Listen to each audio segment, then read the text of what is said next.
Hello everyone. इस video में हम पढ़ने वाले हैं कोरिलेटिव कंजंक्शंस को। जैसे बहुत काफ़ी बार ऐसा होता है कि जब हम कोई बात करते हैं, बात बोलते हैं हम, तो दो तीन वाक्यों का मिश्रण होता है।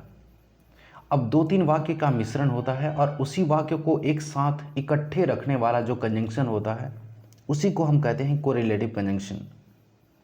जिसमें एक देखिए, सबसे पहला है बोथ एंड, जिसका अर्थ होता है दोनों।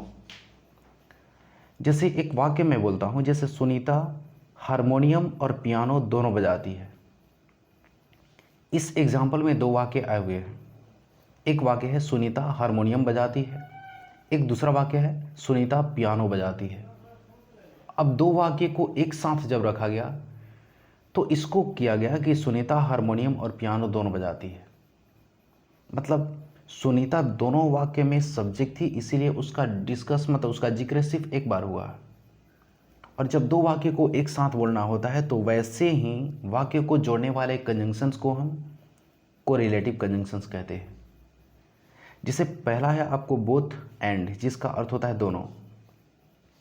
जैसे प्रेजेंट इंडेफिनिट टेंस का एक वाक्य है कि सुनीता हारमोनियम और पियानो दोनों बजाती है। तो सबसे पहले लिखेंगे सुनीता प्लेज, सुनीता बजाती है। प्ले मतलब खेलना भी होता है, जब कोई गेम्स एंड स्पोर्ट्स के लिए यूज हो। इसी प्ले का मतलब बजाना भी होता है, जब म्यूजिकल इंस्ट्रूमेंट अगर होता है। जैसे सुनीता बजाती है, बोथ दोनों, the harmonium and piano, harmonium और पियानो।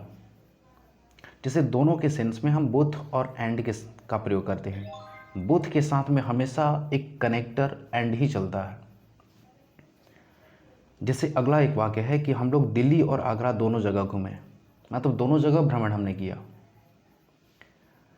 जैसे इसमें दो वाक्य हैं, हम लोग दिल्ली घूमे या हम लोग दिल्ली भ्रमण किए और हम लोग आगरा का भ्रमण किए। दोनों वाक्य में सब्जेक्ट सेम है, हम लोग, इसीलिए सिर्फ एक बार जिक्र होता है। वी विजिटेड, हम लोगों ने घूमे या हम लोगों ने भ्रमण किया। बुध दोनों जगह का, कहाँ, दिल्ली एंड आगरा। जब दो वाक्यों को एक साथ मिलाते हैं ना, वैसे ही कंजंक्शंस को हम कोरिलेटिव कंजंक्शंस कहते हैं। चलिए इसमें एक और देखते हैं, अगला हम नो लेस देन। अब नो लेस देन का अर्थ होता है से कम नहीं, से कम नहीं। ऐसे बहुत काफ़ी बार होता है, अगर हमें किसी को ब्लेम करना होता है तो बोलते हैं कि वह, मतलब तुम उससे कम नहीं जिम्मेदार हो, यानी कि तुम भी जिम्मेदार हो। तो उसके लिए एक स्टेटमेंट होता है, एक कोरिलेटिव कंजंक्शन होते हैं, यानी कि नो लेस देन। और कोरिलेटिव कंजंक्शन कभी भी आएंगे ना, उसमें दो वाक्य जरूर रहेगा। जैसे वह आपसे कम तेज नहीं है, यानी कि वह आपसे कम तेज नहीं है, इसमें दो वाक्य है, वह तेज है, आप तेज हैं। इन दोनों वाक्यों को एक साथ मिलाया गया नो लेस देन से, यानी कि ही नो लेस देन यू, यानी कि वह आपसे कम नहीं इस इंटेलिजेंट है, मतलब वह आपसे कम इंटेलिजेंट नहीं है। उसी तरीके से एक और वाक्य है कि वह अपनी बहनों से कम जिम्मेदार नहीं है। Just see no less than her sisters, यानी कि वह अपनी बहनों से कम नहीं इज रिस्पॉन्सिबल फॉर इट, इसके लिए जिम्मेदार है। वैसे बहुत काफ़ी बार होता है कि ब्लेम वाले एक्टिविटी में बहुत काफ़ी बार ऐसा होता है कि हमारे साथ भी हो जाता है, हमारे फैमिली में भी होता है। किसी बात के लिए बड़े जो बुजुर्ग होते हैं, फादर होते हैं, भैया होते हैं, कोई हमें दोषी ठहरा देता है कि तुम उससे कम जिम्मेदार नहीं हो, यानी कि वह, मतलब तुम जो भी लॉस हुआ है, जो भी डैमेज हुआ है, परेशानी हुआ है, तुम कम जिम्मेदार नहीं हो।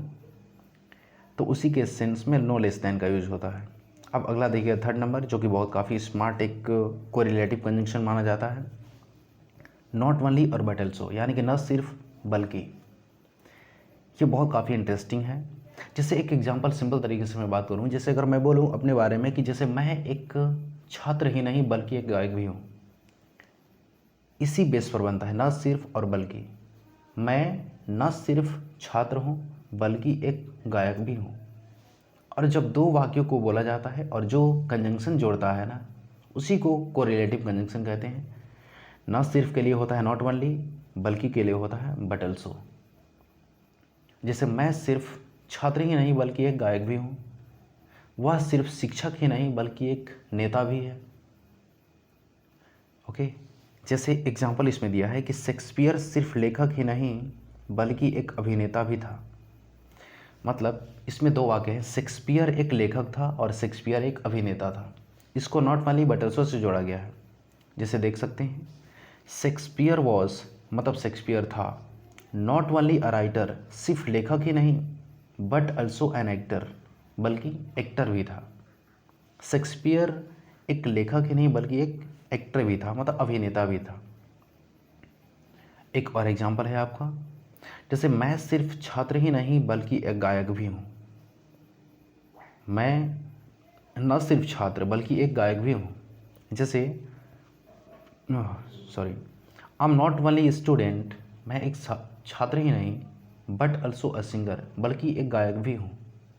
ओके, मतलब इसमें बहुत काफ़ी वाक्य हो सकता है। जैसे वे लोग सिर्फ खिलाड़ी ही नहीं बल्कि एक धावक भी हैं, बहुत काफ़ी बार होता है। या वैसे बहुत काफ़ी जैसे लंबे सेंटेंस आ जाते हैं। वैसे कम्पिटिटिव एग्जामिनेशन में एक बार आया हुआ था और उसी बेस का क्वेश्चन आया था, जो फिलर था कि वह यहाँ सिर्फ क्रिकेट खेलने के लिए ही नहीं बल्कि लड़कियों को घूरने के लिए भी आता है। सेम सेंटेंसेस आपको, मतलब कॉम्पिटिटिव सवाल आया था कि वह यहाँ क्रिकेट खेलने के लिए ही नहीं बल्कि लड़कियों को घूरने के लिए भी आता है। तो इसका हर जगह मतलब इम्पोर्टेंस है, महत्व है। चलिए अगला देखेंगे 4 नंबर, जो है फेयर एस या फाइल। इन दोनों का अर्थ होता है जबकि। जैसे एक देखिएगा, वाक्य बोल रहे हैं यहाँ पे, अंग्रेजी पूरी दुनिया में बोली जाती है जबकि तमिल सिर्फ तमिलनाडु तक ही सीमित है। अब देखिए इसमें दो वाक्य हैं, अंग्रेजी पूरी दुनिया में बोली जाती है, दूसरा वाक्य है तमिल सिर्फ तमिलनाडु तक सीमित है। इसको जोड़ने वाला है जबकि, यानी कि अंग्रेजी पूरी दुनिया में बोली जाती है जबकि तमिल सिर्फ तमिलनाडु तक सीमित है। जबकि के लिए इंग्लिश होता है फेयर एस या फाइल। तो English is spoken all over the world, English पूरी दुनिया में बोली जाती है, इसके लिए क्या है, English is spoken all over the world.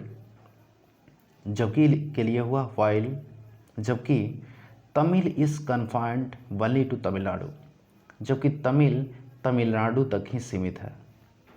Okay, next एक और एग्जांपल हम समझ लेते हैं। फेयर एज जबकि ये होता है, जैसे एक और वाक्य है, जैसे है कि मैं ब्लैक कॉफ़ी लेता हूँ जबकि वह चाय लेती है।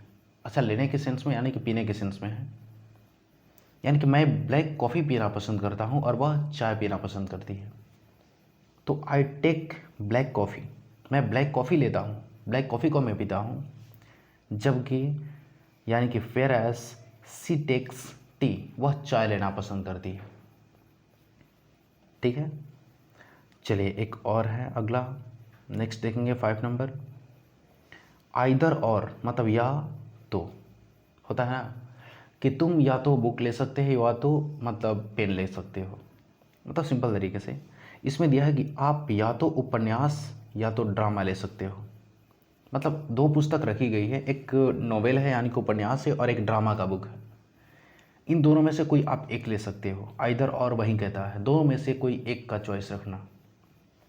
आप या तो उपन्यास या तो ड्रामा को ले सकते हो, दोनों में से कोई एक। तो यू कैन टेक आप ले सकते हो आइदर द नोवेल, या तो ड्रामा, या तो नोवेल और द ड्रामा, या तो ड्रामा, दोनों में से कोई एक लेना, उसके लिए होता आइदर और। नेक्स्ट एक और एग्जाम्पल समझिएगा इस पे, वह या तो खिलाड़ी है या तो धावक है। अच्छा, मान लीजिए किसी को हमने देखा फिजिकली फिट, हमने देखा बहुत काफ़ी फिट एंड फाइन, तो बॉडीली अपीयरेंस से समझ में आ जाता है कि बॉडी फिट है या तो एक्सरसाइज बहुत अच्छे से करता है या तो प्लेयर मतलब खिलाड़ी है।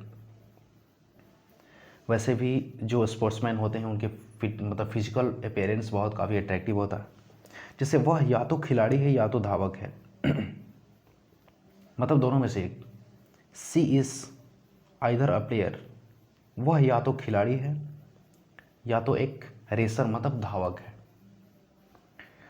चलो ओके, धन्यवाद। मुझे उम्मीद है कि समझ में अच्छे से आया है, तो वीडियो को लाइक करके कमेंट कर दीजिएगा आपको कैसा लगा। और हाँ, चैनल पर नए हैं तो सब्सक्राइब कर लीजिएगा, बेल बटन को दबा दीजिएगा, क्योंकि हर बार नॉलेजेबल वीडियोज आपके लिए अपलोड होते रहते हैं। और मिलते हैं अगले वीडियो में। चलो ओके, धन्यवाद।